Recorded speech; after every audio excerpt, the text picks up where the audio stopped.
Hello mga ka-adventure! Eto na siya guys! Dahil wala ito sa plano talaga pagpunta namin ng Pangil Bay Bridge. Pero kasi talagang hindi pwedeng hindi pumunta dito. Dahil isa ito sa pinakamalaking longest bridge sa Mindanao. Siyempre proud kami dahil taga Mindanao kami.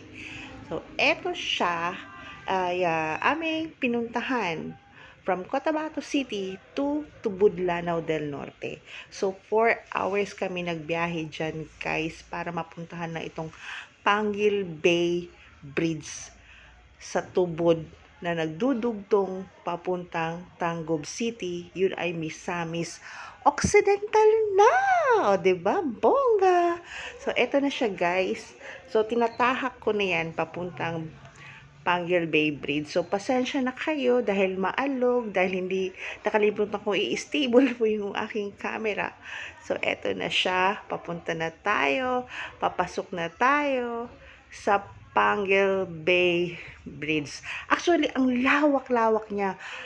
Ang laki at mahaba siya. Ito yung tulay na mahaba sa Mindanao, ha? Pero syempre, meron pa rin talagang mas longest. Yun yung San Juanico Bridge na tinatawag. Nandun naman yun sa Tacloban City. Pero, ang pagkaiba lang nila, ito ay diretso lang siya. So, it means patag lang siya. Pantay. Unlike San Juanico Bridge, yun ay meron siyang liko, meron siyang uphill, and meron siyang downhill. So, eto na. Ayan na siya, guys. O, diba? Nakaka-happy din. O, ayan. So, meron ang daming commuters, ang daming mga riders dahil linggo yan. Linggo namin pinuntahan yan. Siyempre, balikan yan. So, pwede kaming bumalik agad dahil malapit lang din naman for hours. And then, eto naman, ang pagkadugtong ng Tubod to Tangub, naku, nasa 7 minutes lang. Yung sinasabi nilang dati na ano tawag ito? Traffic daw. Hindi po. Nagkataon lang po yun. Opening po siya noong September 27 to 28. Kaya marami pong mga tao. So, eto siya. May mga riders. Talagang pinupuntahan ng mga riders dito siya ngayon. Tapos, ang mga commuters, hindi pwedeng yung mga dumadaan dyan sa bridge na hindi pwedeng hindi sila hihinto, guys, dahil ang ganda talaga ng view. Isipin mo, makikita mo yung yung dagat. Yun lang, makikita mo yung Muka Sport. Yung Muka Sport, ay naku, napakalungkot na. Dahil dito na, karamihan, dumadaan sa bridge. Wala na dun sa Muka Sport. Pero ang pagkakaalam ko, may mga kwento-kwento na sabi, lilipat na rin sila sa Oroqueta City. So, dun sila ililipat.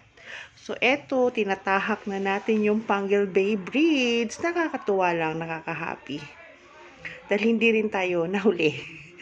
At importante napuntahan natin. At babalikan natin siya ulit. Dahil merong mga tourist spot din sa Tangub na pwede ninyong puntahan. So, ayan na yung gitna nung Pangil Bay Bridge.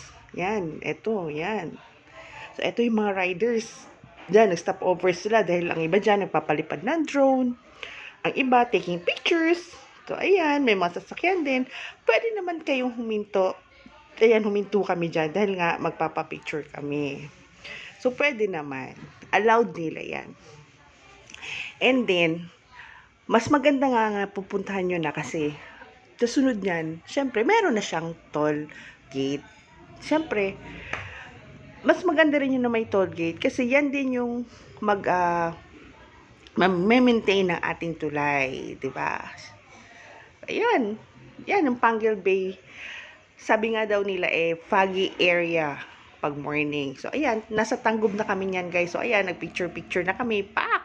Pak! O, di ba? Bongga! So eto, ayan yung Pangil Bay. So, picture, o ayan, o di ba? Ang ganda ng dagat. Ito pa, City of Tangub kami. Ayan yung mga ano nila. Ayan. So, syempre, hindi ka pa huli. O, di model yan. Model ng bridge. O, di ba? Ang ganda. Napakaganda, guys. So, wag nyong hindi puntahan, kundi puntahan nyo at mamasyal kayo. So, ayan na. I hope nag-enjoy kayo sa panonood. Salamat. Bye!